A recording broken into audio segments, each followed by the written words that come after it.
که دا 5 عادتونه لري نو ته په خطرناک سټرس کې یې. سبسکرایب ستاسې سرمایه ده.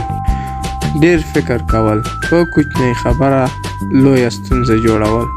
کوچنۍ خبره په لویه ستونزه بدلوي او جنجال کوي. دوهم، کم خوب، د شپې ناوخته پورې ویښ پاتې کېدل. په موبایل کې ډیر مصروفیت د شپې لخوا د ذهني سټرس زیاتوالي سبب ګرځېږي.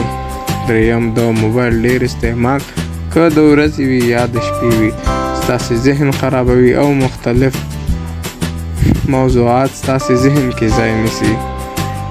ځان ته وخت نه ورکول، د ځان صفایي، ځان خپل ذهن نه برابرتیا او خپل ځان وجود نه برابرول د دې سبب ګرځي چې تا د ځان څخه زړه تورن کړي. او څلورم، منفي خلک ستا ذهن منفي کوي او ستا عادتونه خرابوي. که دا عادتونه سم نه کړې، ستا سټرس ورځ تر بلې زیاتېږي او په عصبي ناروغۍ اخته کېږي. د چینل سبسکرایب مه هېروئ.